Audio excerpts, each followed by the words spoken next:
Welcome to episode 36 of the Tri-State Hockey Podcast presented by Bet365. I'm your host, Jonny Lazarus, joined by my good friends, longtime NHL reporter Arthur Staple and Stanley Cup champion Mike Rupp. We got a very special episode today. We got four-time Stanley Cup champion, Hockey Hall of Famer, two-time gold medalist, Norris Trophy winner, Conn Smythe winner, Scotty Niedermayer. Quite the resume. Nothing to be angry about anymore. I guess these days when I ask him the Ranger questions from '94, maybe he'll take it easy on me. But very excited to have a former Devil on. I don't think we've had a former Devil on yet. So we've done the Islanders, we've done the Rangers, and now it's our turn for the Devils since there isn't much else to talk about in regards to the Devils today. But how you guys doing before we bring on Scotty? Or should we bring him on right away? How do you guys want to do this? Let's get it done. We need some positive Devil stuff here. All right. Well, I basically just listed your resume as shortly as I could, Scotty. I don't want to make you uncomfortable, but it's an honor to have you on here. Thanks for joining us. Yeah, glad to join you guys. I appreciate it. We don't need the long resume. I should have said before I came on, I've lost plenty of games, missed the playoffs. I've done all the hard stuff in hockey too, so we should include that in this package. That's no fun for us. Lost playoff series to the Rangers. I've done it all. So yeah, done a little bit of everything. So I don't know, Needs, thanks for joining us. And, I don't know if you've got the lay of the land here, but we've been kind of starting up this pod here for the Metro New York area, right? And the tri-state area, as you could tell in the title. But Johnny's our resident Ranger guy, Arthur, which you probably know Arthur Staple from over the years. He's kind of our Islander guy, and I'm working the Devil's side. But we're all kind of giving our own things on each side. So at any point here, I'm sure we'll get into some story time, maybe what it was like being a Devil in that Rangers rivalry. But I want to start off, just maybe you could let the viewers, fans know what you're up to. What's life like for Scott Niedermayer these days? Yeah, I mean, it's hard to believe that I've been retired for it's going to be 16 years this summer. That's crazy to think that it's been that long since I was out there playing. We moved back to British Columbia about 8 years ago. A couple of my boys wanted to try and play a little bit of junior level hockey, so they got a chance to do that. It's been nice to be back close to home, small town. It's kind of how I grew up, so I've been enjoying that. I have worked for the Anaheim Ducks since I retired in different roles. Currently, I think special advisor to hockey operations. So I do get down there to, watch the Ducks, watch the San Diego Gulls play, do a little bit of scouting up here, kind of dabble in all parts of the game, and I've enjoyed that as well. So that's kind of what I've been up to, and it's a big transition when you're tired from the game or have to grow up and get a real job from playing a game your whole life. It's a big adjustment, but I'm enjoying what I'm doing now.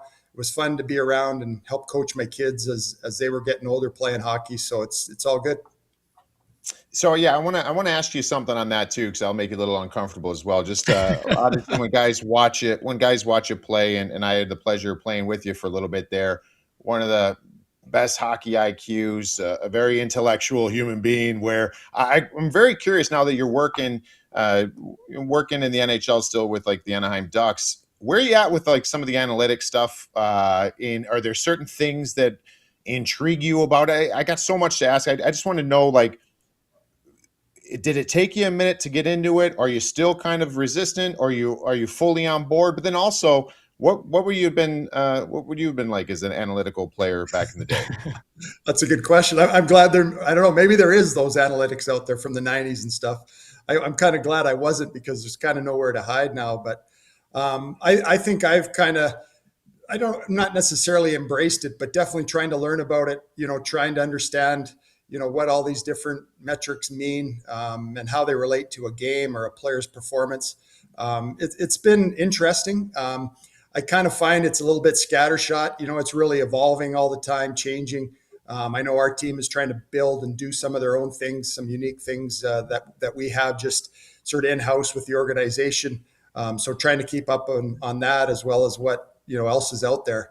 I kind of, in my old school mind, I just kind of think, I played for Jacques Lemaire for 5 years. And I really just think that what you're trying to do and showing numbers is what Jacques Lemaire knew about the game of hockey. And it's kind of that simple. I think it's a way of maybe explaining it or having numbers to it. But what you're trying to do or what you're trying to prevent on the defensive end, I don't think that's any secret to a guy that's played a lot of hockey like Jacques Lemaire, played, coached. He understands how you have success, how you defend, how you have offense. So that's the trick. And I guess if someone's able to come up with those numbers that work perfectly, all this experience that we have from playing and being around the game is worth nothing. So hopefully that doesn't happen too soon. Scotty, the link, I think, between your playing career and now, or at least until very recently, as far as the Islanders go, is Lou Lamoriello. I don't know if you kept up with him while he was GM of the Islanders for the previous 7 years. And when you think back to your time playing for him and think about, now that you've been retired so long, what was your biggest takeaway? What did you learn the most from being around Lou for that long?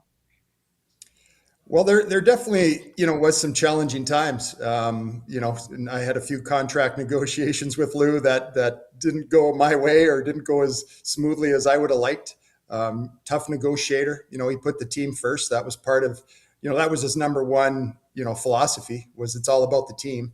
And that was sort of the attitude he took negotiating contracts with individual players. He wanted to have as many players signed and put as good a team on the ice as he could. And that's where you have to negotiate and budget for each player. So maybe at the time I didn't understand that quite as well as I do now. So there were some tough times. I remember when Lou went up on stage and called my name at the draft in Buffalo. And I didn't know you could pronounce Kamloops wrong, but somehow he did. And I kind of got a chuckle by that. I guess maybe his heavy accent or whatever, but it was a thrill. To be honest, growing up in British Columbia, I didn't know a lot about, the tri-state area, the East Coast, New Jersey for that matter. I'm super excited to get drafted and, head off there.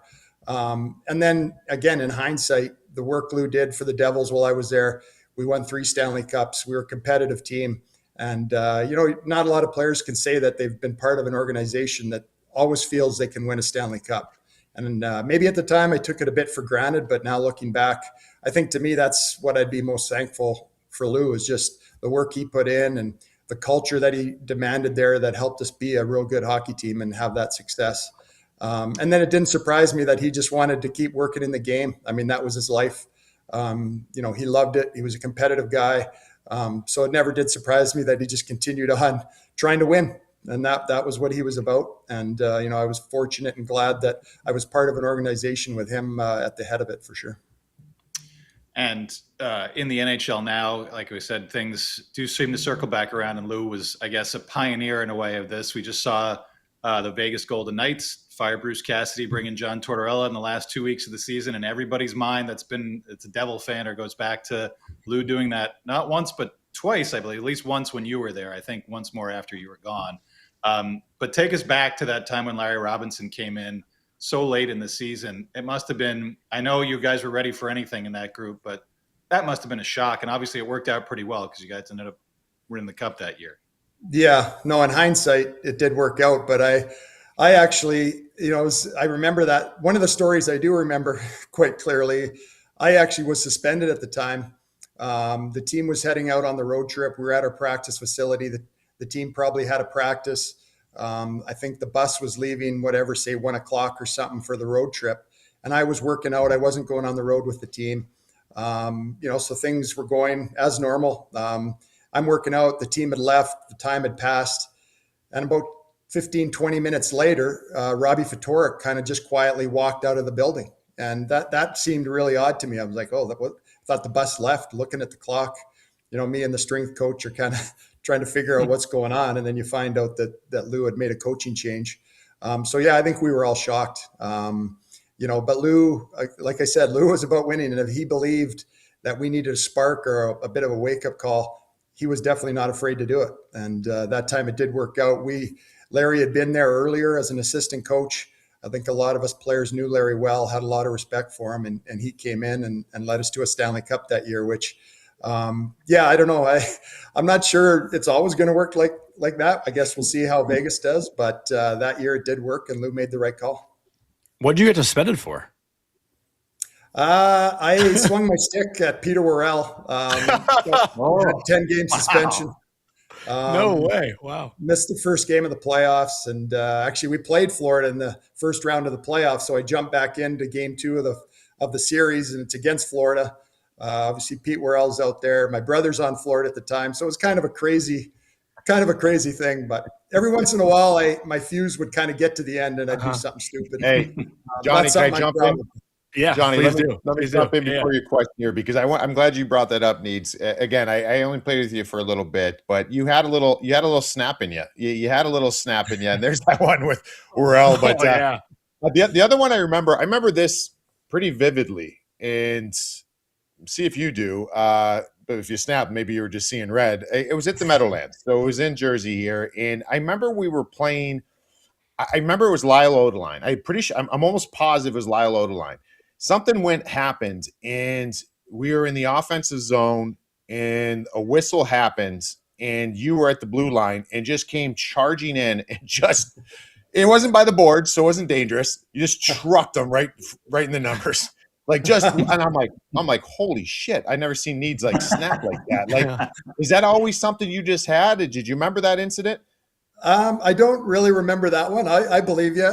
You know what? Like they did have a bit of a fuse at times, and it wasn't too often. I agree. And wasn't really my game. I wasn't, out there being physical or fighting much. Obviously not the biggest guy, trying to do what I could to help the team with my skill set. But, I think just the competitive nature that I've always had. I always enjoyed, even as a young kid, the tournament final, the big game against a good team. I don't know. That's when I wanted to be on the ice and play. And hockey is a game where there's guys out there that kind of get you upset once in a while. And, you can only take so much of it. And I don't know, there's a few guys, old guys just say, they kind of got to keep everybody on the edge a little bit. And I don't think I really did it by design, but I definitely did lose it occasionally. I remember in junior, actually, Turner Stevenson kind of clipped me. I was carrying the puck and he kind of went knee to knee and caught my knee. And I probably should have stayed down, had the trainer out. I did end up missing the rest of the season with an MCL injury, but in my mind, I'm like, that wasn't good enough. I got up and I guess I'd done this more than once. I tried to run him through the end wall down at the other end because I wasn't too happy, but didn't go that well. Just like hitting Pete Worrell didn't go well. He's staring at me now, big guy. And I'm like, what do I do next? Didn't have a plan for that. But when you snap or lose it, that's kind of what happens. You're not really thinking or having a plan. It's so funny seeing clips like that now. Like I know I just met you, Scotty, but I mean, Peter Worrell, like some of the nicest guys in the world, seeing them on the ice like that, it's just it's just kind of crazy to see. That's hockey. Yeah, exactly. My first question, kind of like a two-parter, and I don't know if you were necessarily on the ice for this, Rupp. I don't even know if I've ever told you this story, but I interviewed Scotty Gomez like 3 years ago, and he was telling me in his first game as a rookie against the Rangers, one of the big things when he was growing up, obviously, was the Gary Thorne call, Messier's Game 6 guarantee. Like, do you believe it? Do you believe it? He said we will win Game 6. He has just picked up the hat trick. And Scotty Gomez said at morning skate in Continental Airlines Arena, he was picking up the puck from where Messier had it and shooting pucks at the empty net. And he said he missed like the first 2 or 3. So he was just repeating himself saying, do you believe it? He said we will win. And Randy McKay, I guess, picked him up by the jersey and choked him against the glass. I don't know if you were there for this, but I gotta ask that story because it's one of my favorite ones in the Devils Rangers rivalry. Well, yeah, I mean, it doesn't surprise me. Gomer does like to stir the pot. He's always got something to say. And I'm glad Randy appropriately did the right thing and said, Gomer, that's not what we're doing. That's not how we operate here. That was a thrill for me, really, to be part of that series. I know it didn't turn out our way. I was a young guy at that point. Talking about, I didn't know much about the Tri-City area and the rivalries and different things like that before I got there. I mean, that was a thrill to be part of the New York Ranger Devil, rivalry. When I first got there, the Continental Airlines Arena was half full of blue jerseys. That's really not what you're expecting when you're at home and you want to pop out on the ice. So I kind of had to deal through that. Then we play them in the Eastern Conference Final. We lose in overtime, Game 7. What an amazing series! Mm-hmm. Obviously, at the time, you're really upset and not overly impressed about what happened. But in hindsight, what a series! What a fun event! 14 days to be part of something like that. And I guess what kind of eased that is the year later, with what we learned going through a series like that we won our first Stanley Cup in New Jersey in 1995. And I think that was a really important experience and lesson for us as a team and individuals to figure out how you do win a Stanley Cup. And, the Rangers did have some guys that had done that before. Obviously I mentioned Messier. Glenn Anderson, and they had a group of guys that knew what it took, and they got it done that year. So the fact we did it the next year definitely eased the disappointment from that moment. Yeah. So I hold on to that and think about that rather than the loss. I did want to ask about the game 6 in general too, though, Scotty, because, growing up a Ranger fan, you always hear about that game from the Rangers perspective. But when that news article comes out that day, was that bulletin board material, like, was that hanging up in your guys' dressing room? Like, I got to imagine, that was brought to your attention before that puck drops. Yeah, no, I'm sure it was talked about in some ways, whether informally or, everybody back then we had no internet. You want a little bit of news, you grab the paper in the morning, and that was kind of how we did it. And I'm sure we all knew, the headline and things like that. Jacques Lemaire was our coach at the time. He was a very calm, level-headed, focused guy. So he wasn't going to come in and get too excited about something like that. He knew what he wanted from us, how he wanted us to play. And I'm pretty sure that was the message all day, was this is just keep doing, what we've been building here for a while, and that'll give us our best chance to win.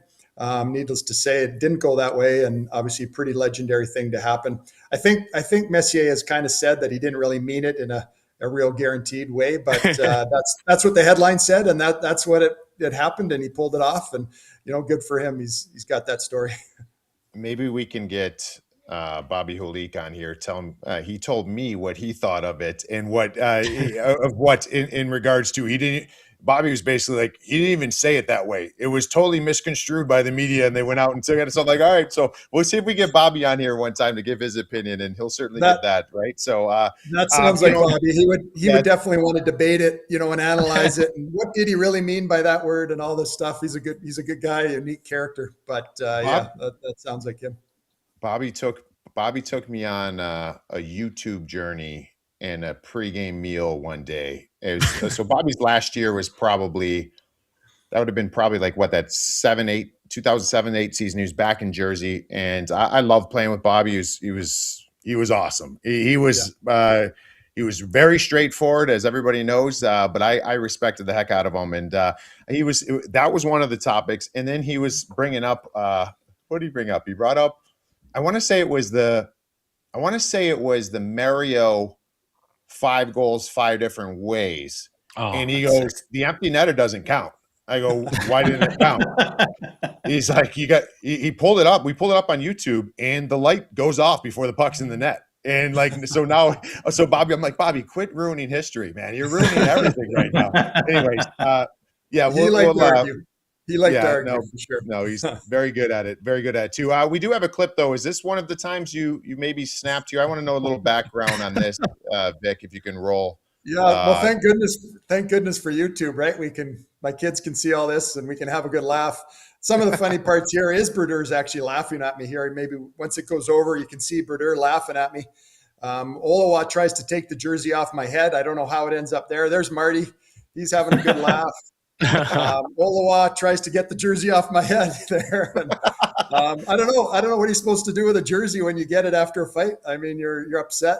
I'm just thankful I didn't end up on my butt here when I kicked it. I think that's a pretty good kick of a jersey. Personally, it got actually a little bit of elevation. Vic's got it in slow-mo. Hey, Scotty, that could have wrapped around your foot when you plant that foot back down. You could have gone ass over tea kettles. That was a pretty good job by you. That's kind of what I think. I think I pulled that off really well. It was a high risk maneuver, and it actually worked out pretty well. But I actually saw a Devils fan a couple years ago, and he's got a tattoo of me kicking the Rangers jersey. So there you go. As a Ranger fan, just know that we got that out there. I think the Devils made shirts of it one time, but that's what's fun about the rivalry. Going back and forth and things like that. But yeah, that was a moment my fuse was at its end, and strange things happen. I want to ask you real quick, Arthur, and I'll get it to you. Just can you talk about the 3 different teams that you guys had in Jersey when you've won? In '95, I mean, you guys swept Detroit. You got the 2000 Dallas Stars, and then you obviously have in 03 Anaheim. Like the pretty different teams, right? Like, can you give me some, like the summary of what was the strength of each one? Yep. Yeah, they were different for sure. And different experiences just personally for me, being at different points in my career and having different roles. I was pretty young in 95. We had a fairly veteran team other than maybe me, Marty Brodeur. There was a few other young guys that were around. Jacques was our head coach for, I think that was his second year. We were really playing a very defensive brand of hockey, something that, maybe most of the league hadn't seen a lot of.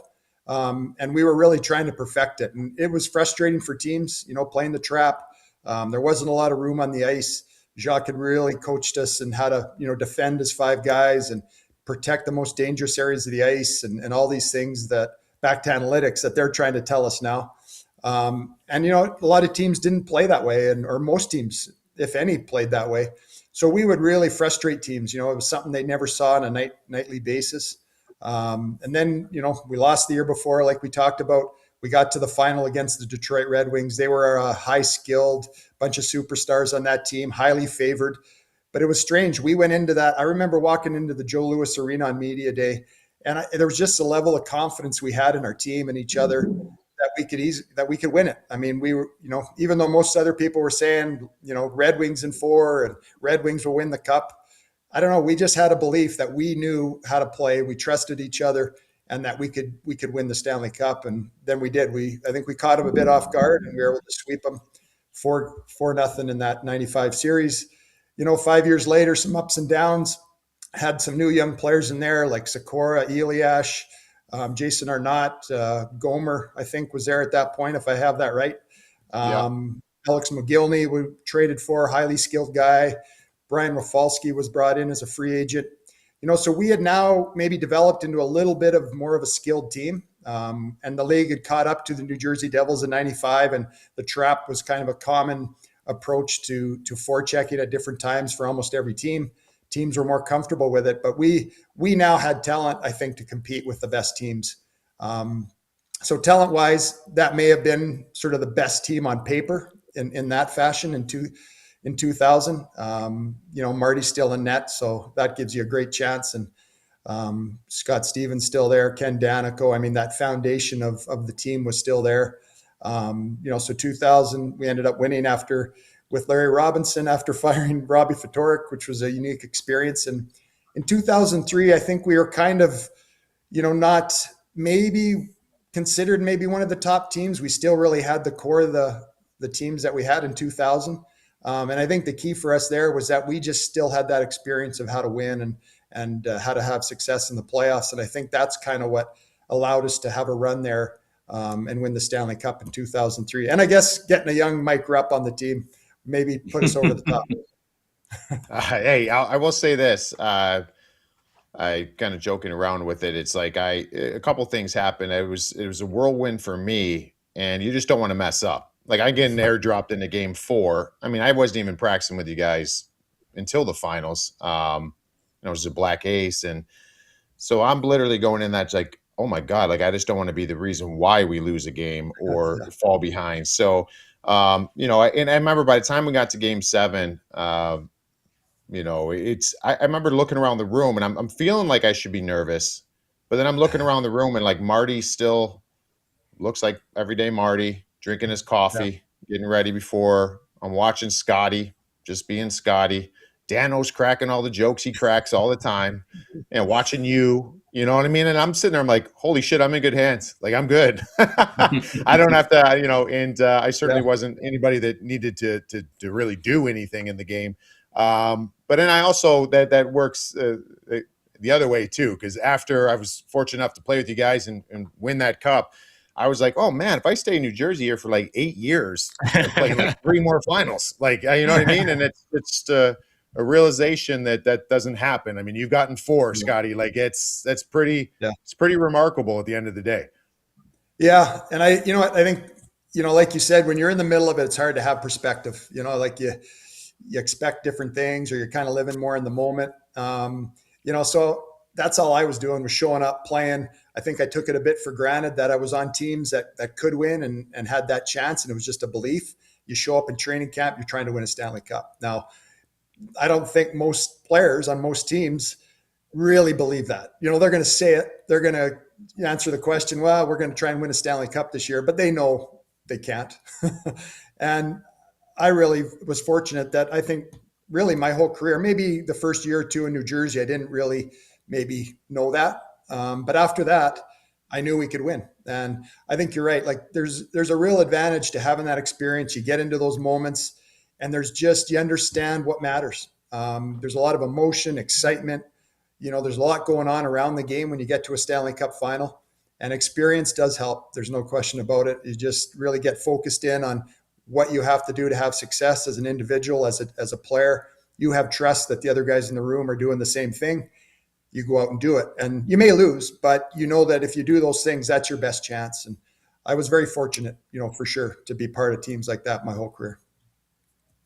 Scotty, we've talked a lot here because we unfortunately don't have a lot of good stuff about the Devil season to talk about. We've been talking a lot about Jack Hughes and the golden goal. You got 2 of those gold medals. The one that you won the first time around in 2002, and then you go out the next season. I mean, that's the end of that season wasn't a great finish for the Devils, surprisingly. But then you go out and win the Stanley Cup again the next year. And obviously, these Devils don't have that sort of level of experience. But can you see it being a springboard when you are part of a gold medal winning team to taking things to another level and back in the NHL? Yeah, for sure. I think it's really speaks to what I just kind of talked about, right? Like you get in these big moments, nothing bigger, or, every bit is a Game 7 in a Stanley Cup final. You get in a gold medal game in the Olympics, and there's the same atmosphere and the emotion, and, your mind can get going in all sorts of different ways. What if we win? What if we lose? And that can kind of distract you about going out and just playing your game to try and have success the best way you can. So all those experiences, absolutely, you learn a lot. You do learn from losing them as well. I think, again, go back to 94, we learned a lot from that. But you also build confidence knowing that, how you went about winning. You watched the other guys in the room, you knew what you did, what it felt like. And, when you get in those situations going forward, you have something to kind of fall back on, and what works, what doesn't work. And then absolutely, I think it improves your chances, increases your ability to handle those situations for sure. And another thing that we've obviously talked about a lot, and I would hope that you've seen a little bit, is what Matthew Schaefer's done as an 18-year-old for the Islanders. As a defenseman who came into the league and had success, maybe not immediately, but certainly this kind of success you had. When you see a young guy, especially in today's NHL, doing what he's doing, are you just marveling at watching him play and have the impact he's had for the Islanders this season? No, it's really impressive. Out west here, I don't watch a lot of it, but I've definitely probably watched a few of the games, and you see the highlights of what he's doing out there. It's his skill level, his ability to skate and get around the ice, obviously, is pretty amazing, almost as good as anybody in the league. And then just the excitement, as a young player, the energy he brings to getting out on the ice and being in the NHL. You can just see that, you can just see the way he plays, and, how he, is aggressive and involved in the plays, that he's just living his dream. And that's pretty cool to see for sure. How often were you below the goal line in the offensive zone in your career? Well, that's the thing. When Jacques Lemaire came in, I had a lot of things to learn and a lot of adjustments to make. It's definitely it was a different game back then. I will say this. I still think to win a Stanley Cup, you need your defenseman to make smart decisions and have a level of responsibility that it takes, because it only takes one mistake and you lose, just like we did. I keep bringing up 94 for you, but Yeah. one mistake or one misplay and you lose a series and you're out into the playoffs. But that's something that takes time. You have to be out there. You have to be making mistakes, but he's going for it. Jacques really reeled me in a little bit and kind of, made me realize that I had to make the right choices at the right times for the team to have success. And I'm glad he did. It made me a more valuable player, I think a better player, as far as helping my teams win and have success. And it wasn't easy because I wanted to go and have some fun and go try and score goals. I think like all of us playing hockey do when we're kids and when we're on the pond, but both ends of the rink matter just as much as the other. And, I think it helped me, help our teams win for sure. The saddest part about 94, though, Scotty, I wasn't even alive, so I haven't seen any of my teams. I'm a Rangers and Knicks. That's all I've really got. And I haven't. Yeah, you can't talk about it then. I don't think you're allowed to talk about it. I got nothing. Listen, we say this to him all the time. Yeah, all the time. I'm just running. I'm a loser forever. But I did want to ask just about, Arthur mentioned Jack Hughes, and a big topic of discussion this year has been the Hughes brothers reuniting. And I was only like, 9 or 10 years old when you joined the Anaheim Ducks for your brother, Rob. And I don't remember necessarily like how it all played out, but I assumed it was something that you had maybe talked about wanting to do one day. And in our social media world now, it's obviously blown up into this huge thing. And Devils fans are saying that their season derailed once Quinn Hughes went to the Wild, which to me makes no sense. But I guess if you were doing that today, how much different would it have been for you in like this world that we live in now versus what it was like when you made that move to the Ducks? No, I mean, that's very true. The world is very different, growing up with, or my kids now growing up with phones and social media and just the awareness and the things that are out there all the time getting talked about by everybody is now visible. So when I signed in Anaheim, we had both played a long time in the NHL. I think I'd been 13 or 14 years in the NHL. My brother was, I guess, 12 or something like that. We grew up, we're only a year apart. We played together every second year as kids. We kind of took it for granted. Just, we had the same group of friends. We were always hanging out together. I went to Kamloops to play junior hockey when I was 16. And, from that point on, it was 89. We never really played again until 2004. We played in the World Championships for Team Canada. And that was the first time in, 15 years or whatever it was that we were on the same team again. And I don't think, we had maybe thought about it a little bit.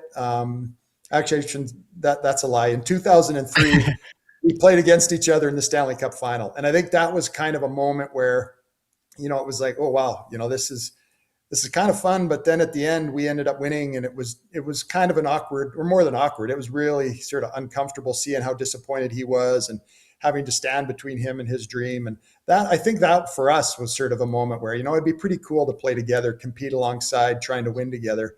Then we did it in 2004. And I think that's kind of when we really, for Team Canada, that was kind of where the idea actually really started to come into our heads. Like, I can tell you when we were playing in the 90s and, we just played against each other, and it really wasn't a thought. So as we got older, our careers were maybe getting more on the backside. That's kind of where we thought of it. And then the opportunity kind of presented itself, as well as the rules were different. There were unrestricted free agency, I don't think was till you're about 31 years old. Teams had control of you a lot more than they do now. So the option really didn't seem to exist, to be honest. So it did no good to really think of it then. And I was having success. I was enjoying my time in New Jersey. But when I did get the chance, it was a tough decision. Probably New Jersey fans, doesn't matter if I say that, but it really was. It was tough to leave. But it worked out well. I'm glad I had that opportunity to play with my brother. And we ended up winning a Stanley Cup together, which is a kind of a pretty crazy story, going from 2003 playing against each other. And then, 4 years later, I'm getting the Stanley Cup and passing it to my brother. So really, really a highlight of my career for myself, and pretty cool to be able to do that. I don't know what we believed when I signed in Anaheim, like if we could win or whatever. I think I just stubbornly or, naively thought that when you play in the NHL, you win Stanley Cups, and we were able to do it there. So.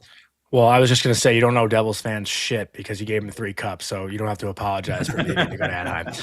You can't speak for Devils fans. You're a Ranger fan, so we'll let them speak. They all think I'm a closeted Devils fan. They think I'm a closeted Islanders fan. It's been a rough year for me, Scotty. But my last question, and again, thank you so much for your time. I want to shout out one of my best friends, Steve Trachtenberg, who works for the San Diego Gulls. And I know you guys kind of like work hand in hand sometimes, but he had brought up to me when I told him that we were going to have you on today that you played a year for Herb Brooks in Jersey. And obviously, growing up as an American with U.S. winning the gold as of late, Herb Brooks is obviously a very influential figure, I guess. And I was wondering if you had like a story about playing for Herb in Jersey that maybe people haven't really heard, because we all know about the USA stuff, but I haven't heard a single Devils Herb Brooks story. Yeah, no, like at the time I really didn't totally either, I was ignorant to, what he'd done, and I knew the 80s, win for the US, but I didn't really know a lot of the details. So I really wished I knew more and was a little more curious in hearing the stories and talk about it. I mean, Herb Brooks was a coach there in 92, 93, so that was only 12 years ago, 1980. And as a young guy, for me, it seemed like it was ancient history. Like I didn't really remember it. I was about 6 years old when the Olympics were on. I didn't remember seeing it in my own sort of memory. So it seemed like ancient history. And I wish I would have talked more or listened more about some of the stories and different things. And then you see the movies come out, and the documentary I recently watched, which was kind of very interesting. I ended up playing with Neil Broughton a couple of years ago, or a couple of years into the New Jersey. I think he was there when we won the Cup in 95, I believe. So he had a connection. I played with Fetisov, who had a connection. So I played with all these guys that were part of the Olympics and that story. And I wish I really would have listened more or heard more stories about it. But the Herb Brooks story was when he got the job in the summer.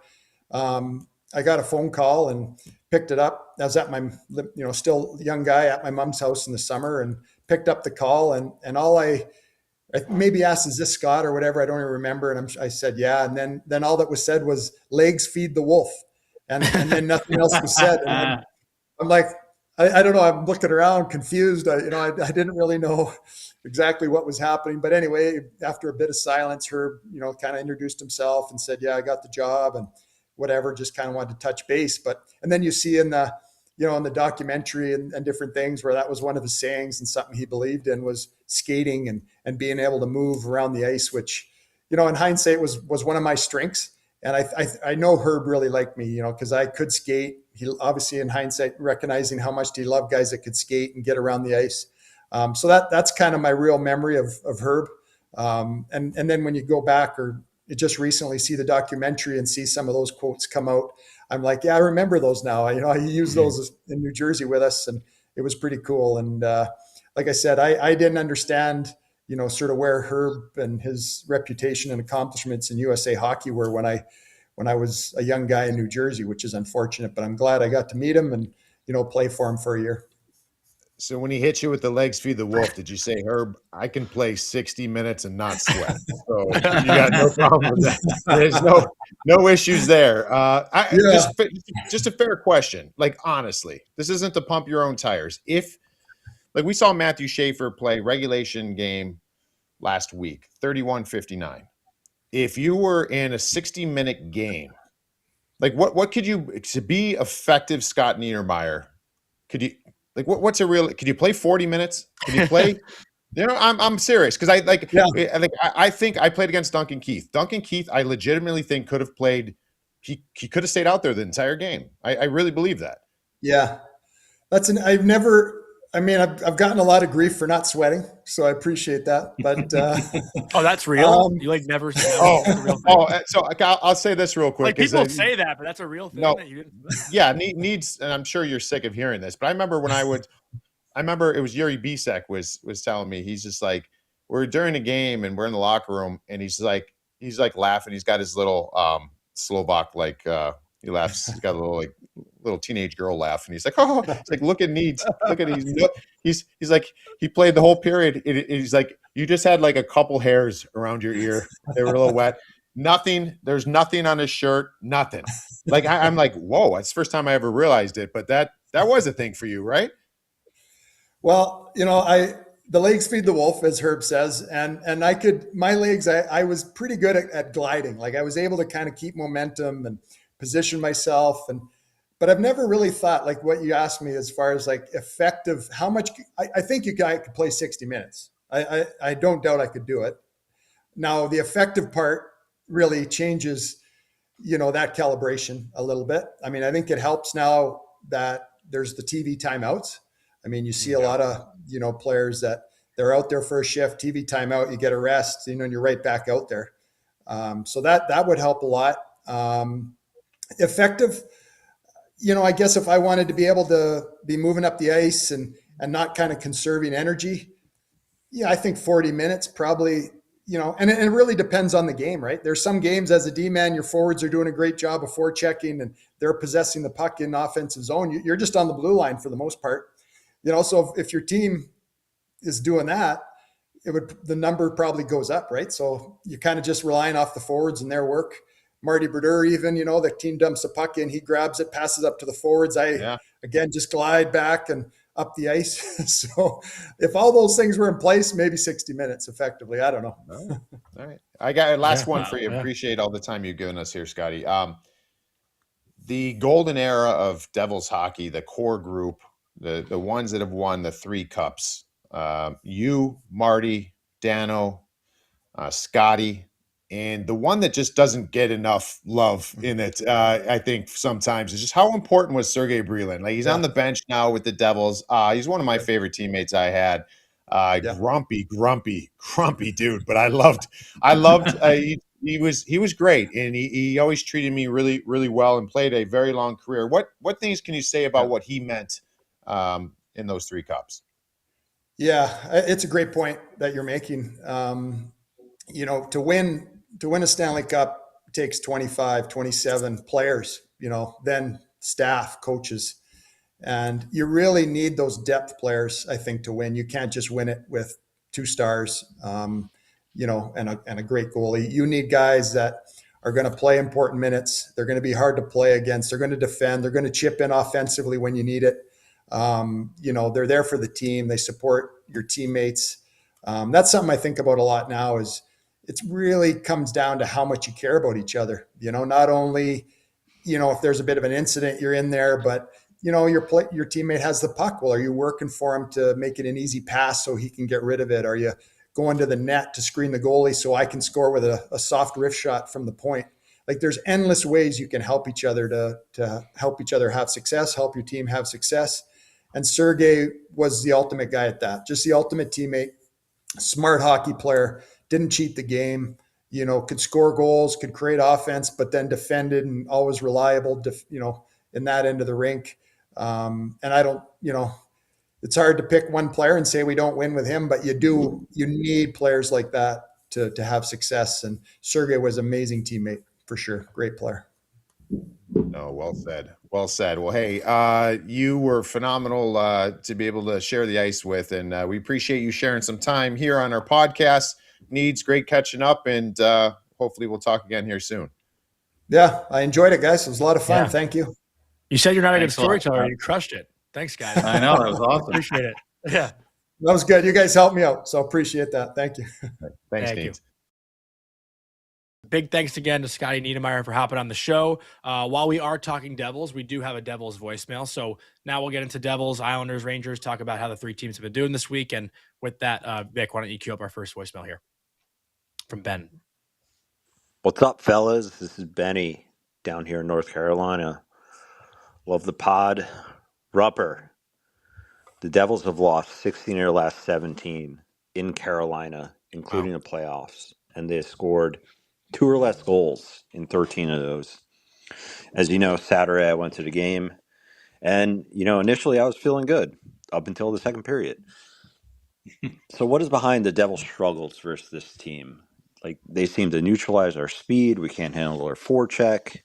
And Connor Brown pointed out post-game, like, for some of the guys, it could be between the ears. Is it the players? Is it maybe the coaches, whether Keefe or Ruff, just not being able to adjust? Or could it just be the GM just constructing a poor team that can handle the Canes? Or maybe it's the combination of all 3. What can potentially be, like, you know, a remedy to finally turn the tides versus damn team? They're just so unbearable, just living within it right now. I mean, this always seems to happen, like, positively or negatively. Growing up, I remember Devils used to own the Rangers and Flyers, and then recently we couldn't handle the Caps during Ovi's prime and late years. So just wanted to get your opinion. As always, easy, Rupper. Easy. Poor Ben, man. Living in Carolina, not seeing like a single win. So I know Benny's a buddy of mine. We used to work at NHL Network years in research, and he moved to Carolina. And he was texting me the other day. He's like, "I'm going to the game," and he's like, just basically, please beat Carolina. Like, please beat Carolina." And this is kind of the thing where there's different stages of, like, when I played for the Devils, the biggest rivalry was the Rangers at that time when I was playing. That's what at least we felt. when I was playing for the Rangers, we had some dust ups, but it didn't feel like that was the same. It wasn't reciprocated, I think, from inside the Rangers locker room. The Devils at that time, it was like we actually hated probably the Flyers more, and the Islanders would have been right there as well. So it's funny that I don't know where Devils fans are. Maybe you could let us know for our next pod. But has Carolina gotten your number one hate now? Like it seems like they just have the Devils number. And to answer Benny's question, I just think it's a bad stylistic makeup or not makeup, sorry, matchup between these two teams. I mean, Carolina, you are going to be under duress, under pressure. They will give up opportunities, and usually those opportunities are odd man rushes against. I just don't think the Devils have handled the pressure of their forecheck, of the way they are a quick team getting on you. I think it's been a struggle. I don't think there's not clean connection between the D and the forwards when they're playing against Carolina. And that's what Carolina does. They're going to disrupt you. The best way to cut off the head of the beast is to, take them out at the knees. And that's, we don't want Jack Hughes in the open ice. We don't want Jesper Bratt in the open ice. So we're going to get on your defensemen and we're going to make it tough to get out of your D zone. And I think that's some of the stuff we see and have seen for quite some time.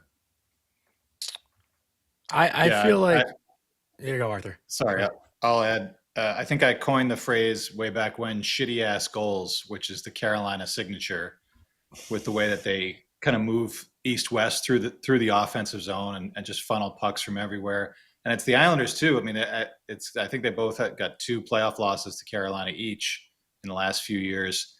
And it is that disruptive, if you're not rock solid with your assignments in the D zone, they are going to eat you up. And I think the Devils clearly, their D core has kind of been a focal point the last few years, with terms of quality and goaltending too. And I think for the Islanders, it's really, when you talk about their difficulty handling that settled ozone offense, it's just Carolina. They cause a lot of chaos. They're the number one team in the league that can do that, and that's Rod Brindamore's calling card. He's had it for the whole time that he's been the coach there, and they've perfected it. We talk about kind of the flip side for Johnny, which is the Rangers are their kryptonite because the Rangers do have the goalie that rises to the occasion, and Carolina's goaltending seems to wilt. I mean, and I've covered a couple of covered the 2 Islanders series with Carolina where Carolina's goaltending wasn't very good. The Islanders just didn't generate enough, and I'm sure that's the same for Devils fans too, that if you generate enough against their goalies and get enough up the ice against them, you will have success. But I feel like for both teams, you're not going to construct a roster just to beat a division rival, obviously. Right. But to be able to handle that, you got to be 100% on what you're doing in the D zone, and I don't think either team has been that way for quite a while. I think it's like you talk about the forecheck and whatnot, but it's also the puck recoveries, right? Like I feel like Carolina, and if you check Sport Logic, like they're always the team that's the best at puck recoveries, both offensive zone and defensive zone. And the Devils and Devils fans will definitely correct me here if I'm wrong, but the way they play in the offensive zone, it doesn't really feel like the Devils are very much a like get the puck from low to high and get pucks to the net and crash for rebounds type of team. Like they do have their forward like skate it up, climb the wall, have those interchanges up top, and they're trying to create like the perfect shot instead of just like getting a puck to the net, if that makes sense. Where against Carolina, like they can defend that, like they're good at defending that. So maybe just the way the Devils play offensively, stylistically, is kind of what hurts them against Carolina, and maybe they need to simplify like moving forward. That's just me like kind of nitpicking, trying to find like a specific thing as to why they might be losing. But whenever I watch the Devils, it doesn't feel like their offense is very simple. It feels like they use their skill to their advantage, which they should, but a team like Carolina that's so good at defending 5-on-5 just exploits them for that. Yeah, I mean, the things that they do really well, and you just kind of mentioned it. I mean, the most dangerous Devils in zone is when you get like Hughes and Brad are up top, right? You get a high forward. He's up there. Yeah. Sometimes you'll go basically almost 3 across the blue line, and you got your 2 defensemen out wide, and your a lot of times it's Jack. He kind of comes right up the gut of the ice, and then you just get this great movement. And a lot of teams, it causes them fits, but it doesn't necessarily for Carolina. I think Carolina's just built really well. They understand how to defend. I am not a huge fan of the man-on-man, and there's more teams that have kind of moved or evolved into like a hybrid of that over the last few years. But that goes just based off of coming up in like the most disciplined zone in New Jersey that was in hockey. So of course I'm going to favor that. But at the end of the day, when you're going against a team like Carolina, it's almost like the same. You remember how people would view, I used to hear this terminology sometimes, like if you're on the power play, you better outwork the PK guys. And a lot of times when there's power plays of the past or even of the present that are struggling, it's like, oh, you're getting outworked. Because think about it from that standpoint, PK guys are always your hardest workers. You're not getting guys cutting corners that are under PK. And then sometimes you have your power play guys who are your most skilled, but they might not be your hardest worker. Some of them are, some of them are not. And that's where you can kind of see a power or a penalty kill having their way. I think D zone is kind of the same way. Like, D zone in the offensive zone, you better be winning puck battles. The only way to sustain offense in the NHL right now, I believe, is second, third chance opportunities of zone time. I mean, everybody's going to go in there and you're going to try to make your one play. And, if it works, great. If not, then you got to track back and all that good stuff. But at the end of the day, like zone time looks, having a line in the zone, getting them fatigued like that's where you're going to capitalize. And that's not really the Devils' MO. The Devils against every other team has success in other areas of finesse. Against Carolina, it's like you're going to have to outwork them. And I don't think that happens. Can I read some stats quick? I just pulled it up on Sportlogic if I can. If interested. But here's just some categories that stand out. Even strength forechecking success percentage, which is when the opposition does not reach the neutral zone. Devils are ranked 18th, Carolina first. Even strength successful forechecking plays, Devils 23rd, Carolina first. Even strength ozone takeaways, loose puck recoveries, Devils 16th, Carolina first. And then total ozone loose puck recoveries, Devils 19th, Carolina first. Like that just goes to show you, like, Carolina just outweighs the Devils in that very specific category, and that's probably why the Devils come up short, every time they play them. I mean, that's the answer right there, right? Like I would think. It's fascinating to me, and I understand that you can't just turn your team into that kind of team. They built their team. They scout their pro scouts, scout guys that they feel like can have the engine to kind of keep doing that, and the puck retrieval skills, and the guys that they have down low are good at turning the right way to find loose pucks that bounce off a goalie or bounce off a body. So their whole operation is geared towards that, and they obviously haven't won with Rod coaching. So I guess maybe that's the counter argument. But it is surprising to me that there aren't more teams that at least emulate some small part of what they do in the offensive zone, because it is so successful year after year. And it does feel like one year, I don't think this is the year because I don't think their goaltending is good enough, but one of these years, they will find the right formula of decent goaltending and what they do to be able to win it all. And to me, if you have a repeatable formula that works year after year, and you have two teams in your division that can't beat you because they just can't figure that out year after year, why wouldn't you try to emulate that at least a little bit? Yeah, I'm with you. That's a fair point. I think we have an Islanders voicemail, or maybe a couple Islanders voicemails. We'll get to that too. Unless Arthur, did you want to just start with a quick comment from last night, because that was fucking horrible. Like I just, can I just, if I had a fart machine here, I would just press the button. That was the whole thing. That was horrible. That was horrible. I mean, horrible. I've seen plenty of bad games in my decades of covering the Islanders and Rangers in the NHL. In a big moment, it's been a little while since you saw one like that, where they got up, 3-1. Shilov's in net for Pittsburgh. Looks like he's not having a good night. You just got to keep funneling pucks to him, and just complete and utter meltdown. Sorokin, totally under fire. He wasn't very good either, just by the metrics. I think it was 7 goals against on 3.1 expected goals, which has got to be one of, if not his worst performance all year, the way we've been talking about him.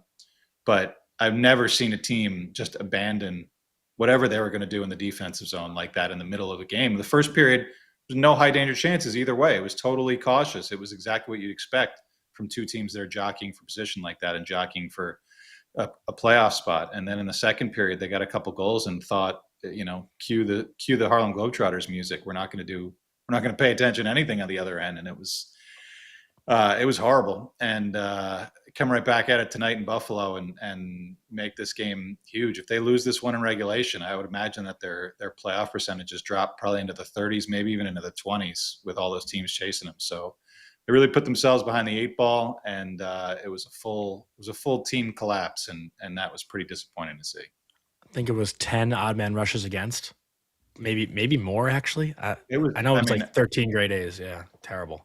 Rupper, you were talking about how you've been watching the Islanders this year and enjoying what you see, but also frustrated by the way they've defended. And certainly this month they've really defended poorly in a lot of games.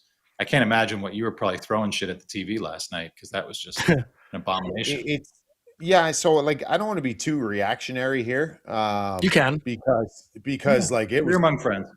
That was fucking terrible. Like I tried not to text you guys too much. Like I'm sitting there, I'm like, what's happening? Even honestly, even before the score started, before those 5 rips in a row, like just the decision making while you have a lead, or the once you start seeing the other team pushing back a little bit, like get this thing under control. It's just decision making, man. It's just decision making. I don't think these guys, like, there's very few times that I sit there and look at this Islander team and I say, I don't question their character. I don't question their effort. Some nights you have bad nights in the National Hockey League. I question what they're thinking sometimes. And I think that's the frustrating part of all of this is you just have a pretty low event game against Dallas, where like Dallas is a lot better of a team than the Pittsburgh Penguins. And I know Dallas is kind of going through it a little bit right now, but they're not even the same zip code. And so you have a game, like, you show you can do it, and now you get a lead, and it's like just kind of tailor your thought process a little bit to what the scoreboard is saying right now. And just doesn't seem like it happens some nights. And so it's frustrating. But the one thing I will say, without hammering them too hard, is every time I've seen games like that last night, and last night might be the worst one this year, every time I'm like, oh, this is where it starts becoming unraveled here. They always push back. And that's what they have here. They have an opportunity 24 hours later against one of the hottest teams in hockey, in the Buffalo Sabres, to get back on track. And they have done that pretty much all year long.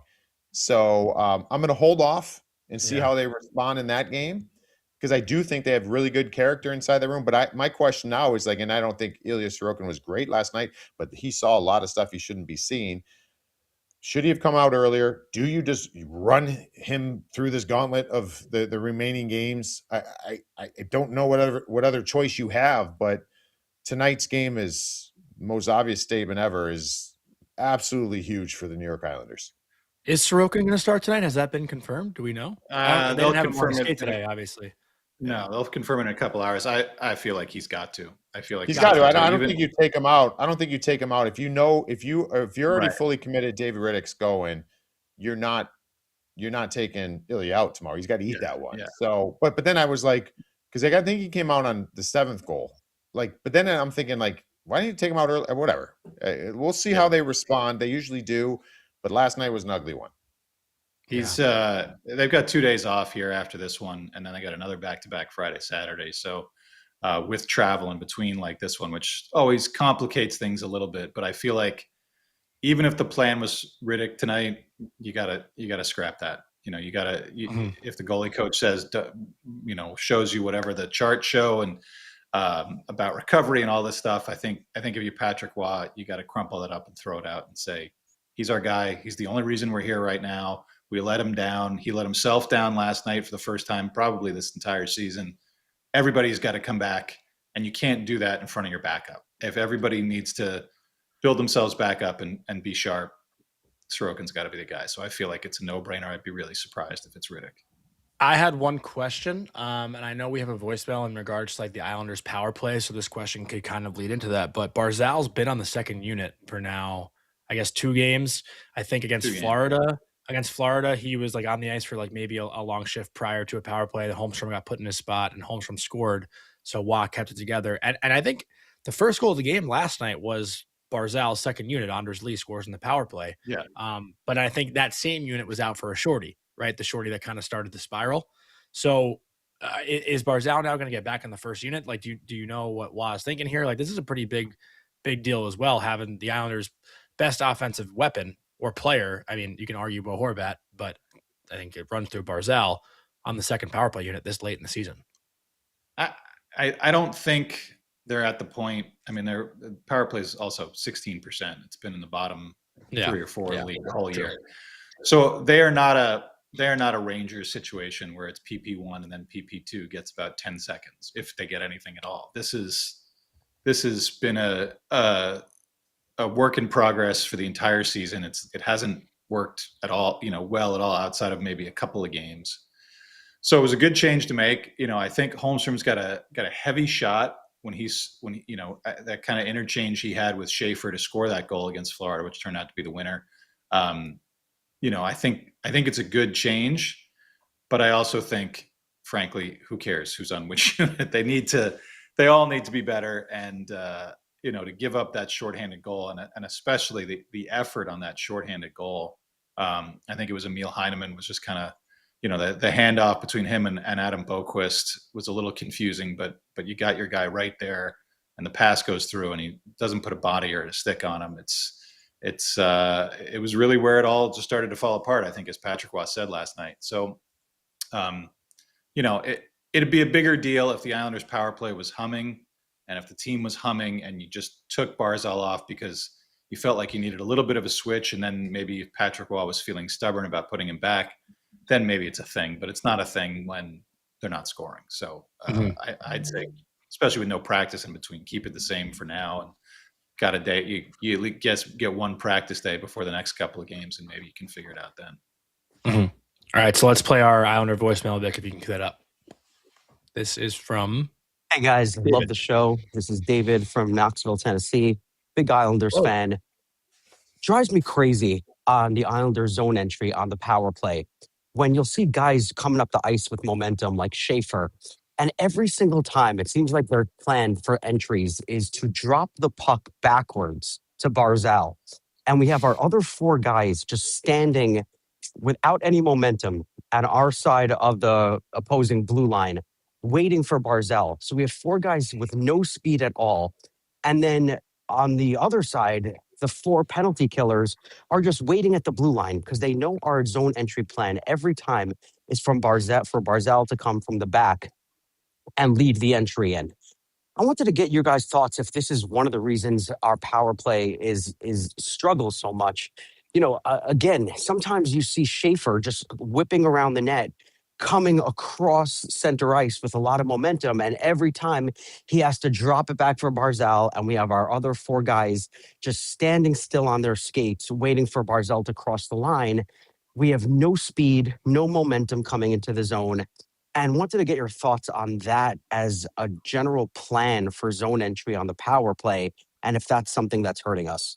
Love the show, guys. Can I just... I'm going to let Rupp take this one.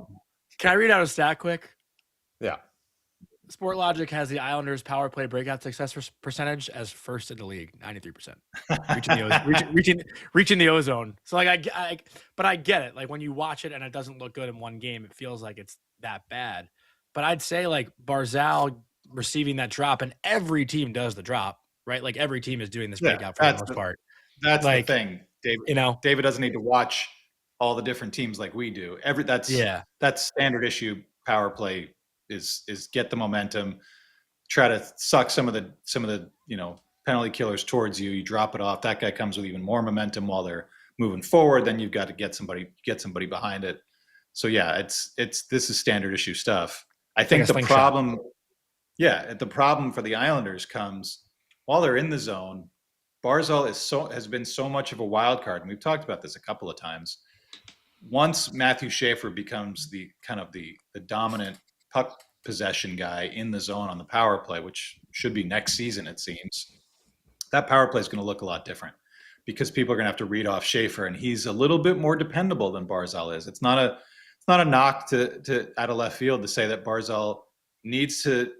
Power play is about consistency. It's not about you can't surprise your own guys because then you're all kind of at different angles. So I think that's part of the reason is when Barzal starts to dipsy doodle a little too much and stop and start and dust it off a little too much, guys can attack him and kind of get going the other way when you've got your other power play guys kind of going in a different direction than the puck carriers going inside the zone.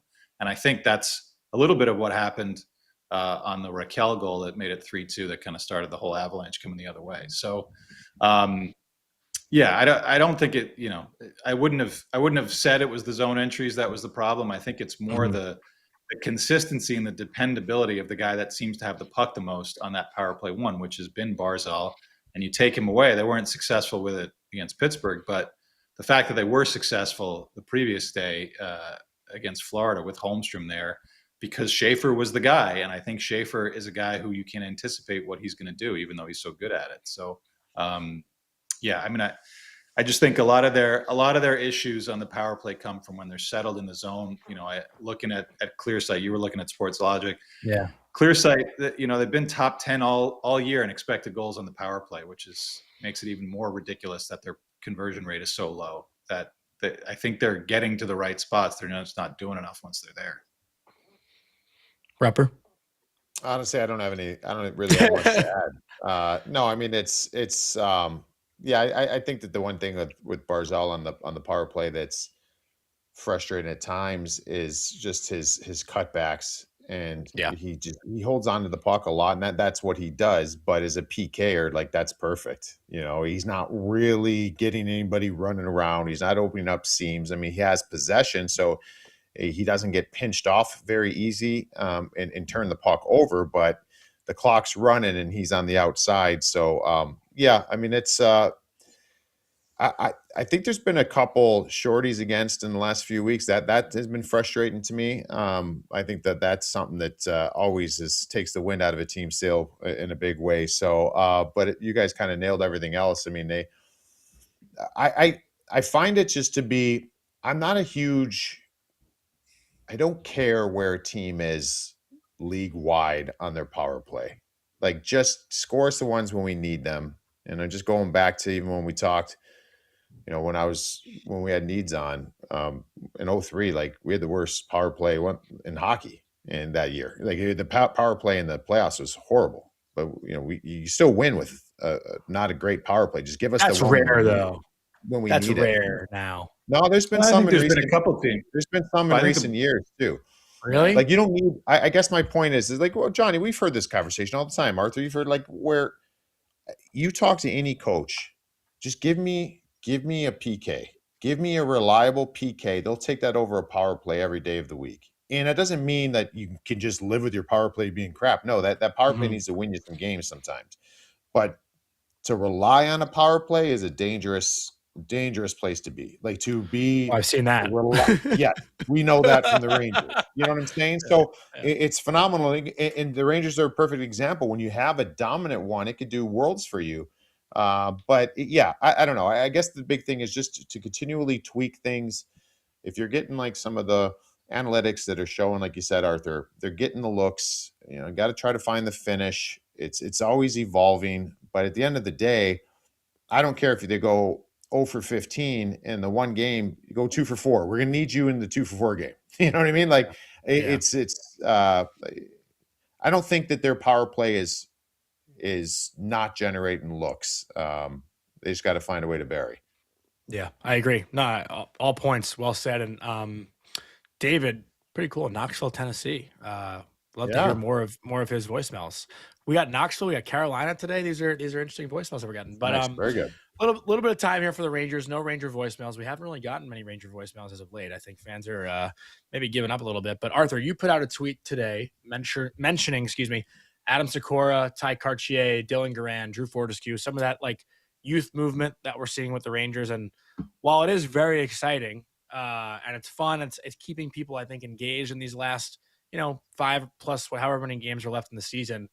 It's like tough to really think that these kids will be here next year, right? Like that's kind of the back to reality thing. And we talked about this with Lafreniere's hot streak. It's like these games are basically preseason games, right? Like with what they mean. They're playing the Blackhawks, they're playing the Panthers, teams that are totally out of it. And I don't want to knock what those 4 guys have done. It's great, that they're doing it, but I like between Cartier maybe, but do you think Sikora and Garand and Fortescue maybe too, I guess, but I'm starting to think about next year's team and I don't know if these guys are here. Like, you know what I mean?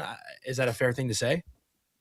Yeah, I think so. I mean, I think with Garand, you can't plan for him to be the backup goalie next year. They're not going to not sign somebody. I think maybe it helps you sign somebody that doesn't have to be in the NHL, someone who's not a super elite backup. And really with Shesterkin, do they need that? Probably not. So it's just nice to see him get some NHL games, get some confidence. He was under fire in his debut in Winnipeg, and I thought he handled himself really well. And then Chicago, but it still counts. I think of those other guys. Yeah, Cartier, who I'm going to give you, Johnny, full credit for. Please because do. You labeled him a middle sixer, and I killed you for it. And here we are. This guy's making a pretty good case to be a third line wing when they start next season. I would imagine that to get a third line that can check and bring some heat and maybe have some skill at the other end, him and Noah Laba and somebody else on the other side. Coolly, I'm fine with that. Yeah, it's a good place to start for a group, and that's also a good group of young guys too. Sikora and Fortescue, I think, have a bigger uphill climb to make the team. Sikora, I love the energy. The kid always has a smile on his face. Teammates in Hartford love him. Teammates up here love him. Mike Sullivan, who's a pretty grumpy guy, justifiably so this year, said it's hard not to like this young guy, which is great to see. I think you just put that in the bank if you're this kid. He scored goals in a couple of games. I'm curious to see how he does tonight against the Devils. Maybe if he gets a little feisty. You saw him fight for the first time too. That was kind of a mismatch, but you love the moxie from him. He really shows a lot. And I think you put that in the bank if you're him and you say, okay, even if he doesn't make the team out of camp next year, he knows that he's got some trust and he can bring a little jolt of energy. So I know that you're a negative Nelly here for as long as you can possibly, as this season's going to last, Johnny, but it is small stuff, but you got to grasp these positives. And I feel like there's nothing else, they're not Gabe Perreault. He's an established top line guy. We kind of forget that maybe at the beginning of the season, that wasn't a sure thing. I think there are some positives to take from all of this trash that we've seen from the Rangers. And I think if when you're talking about making some other moves in the offseason, whether it's trading Trocheck or maybe trading Braden Schneider, at least, you've seen Drew Fortescue, maybe he can handle it. You've seen some other young guys, nobody's going to replace Vincent Trocheck that they've got in Hartford right now, but at least they can have some volume to choose from. I don't think they've had that for a couple of years where they've been trying to fill holes at the bottom 6 and at the bottom pair of their defense that they just haven't been able to do, even in good seasons. So I'm going to skew positive for your Rangers and say this is a nice thing to see, and I hope we see some more of it these last few games. I'm on that. I'm right there with you. I love, we had the showcase game, which wouldn't show locally here in the local markets, but we had that game on Sunday, Rangers Panthers, and those guys it's infectious. It feels good watching effort. I mean, I don't know how another way of putting it, just seeing Adam Sikora, watching Ty Cartier, watching some of these players to your point too, Arthur, just or Johnny, I think you said it, where you said maybe outside of Cartier, maybe these guys aren't going to be here, but maybe they should. Maybe this is the message you should start sending players, get depth players. We don't care who you are, what your path is, what you make, where you whatever. We need depth pieces to give us something. And if it's not points, it's got to be energy. It's got to control play. It's got to be a spark. They're bringing that right now, and they're doing their job. So, I mean, if I'm a coach, I'm building those guys up, and I'm putting them in positions in training camp next year and sending a message with some of those players like, hey, this is what we need. If you're going, whoever's doing it is here. Whoever's not is not. So I've been actually kind of enjoying watching the Rangers as of late. Yeah. I've been enjoying breaking up the center ice, having, going down the middle with Zibanejad, Trocheck, Miller, Laba. I like having them all separated. Like, let's just spread the wealth here, or whatever you want to call it, and get some other opportunities for players. And I think we're seeing some energy, and that's something that has lacked for this team in a lot of ways for a lot of years. So, yeah, I like it. Adam Sikora, I don't know how long he's going to keep scoring goals, but just the way he approaches it, that's what you want to see this time of year. Yeah, no, I agree with both your points. I'm not trying to poo-poo on this party.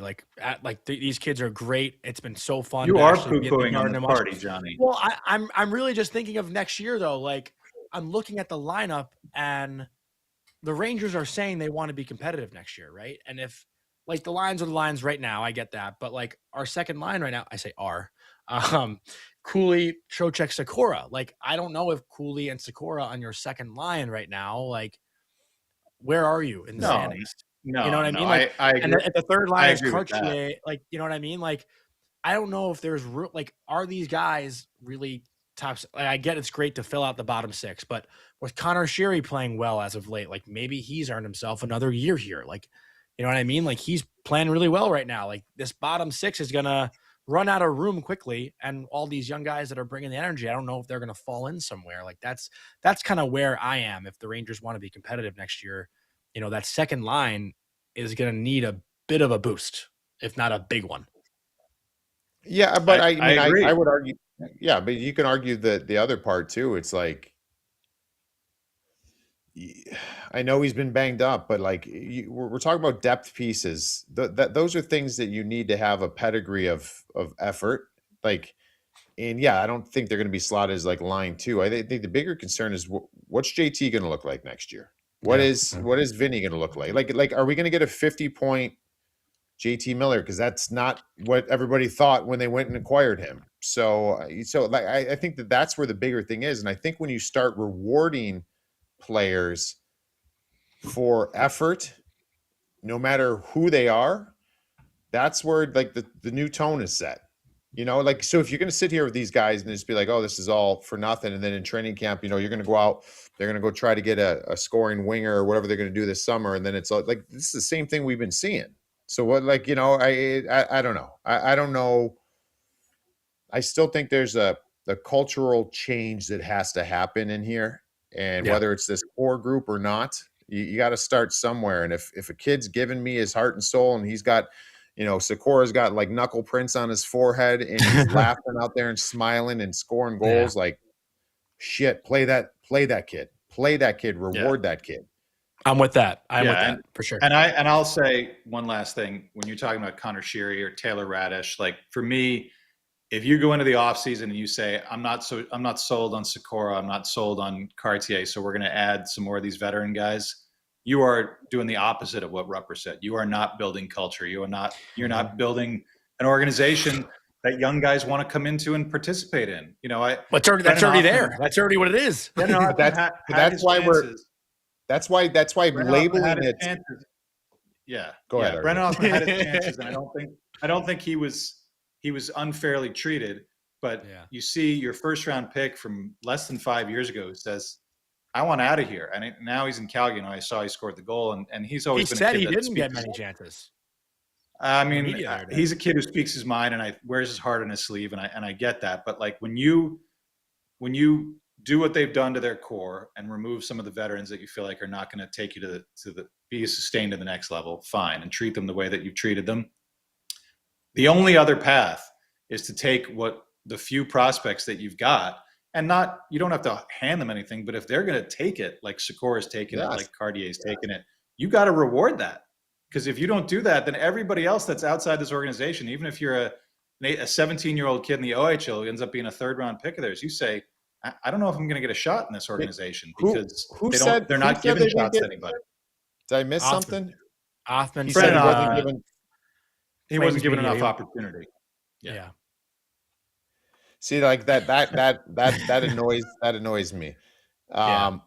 because there has been plenty of time that we've talked, and you could date back for a couple years where you're hoping for some young guys to get looks and opportunities, so that there is a narrative there that I think does and has existed. I mean, Jesus, you could date back to Laugh and Kako. Like there has been that's not a false statement overall, but like this is the thing about playing in the NHL.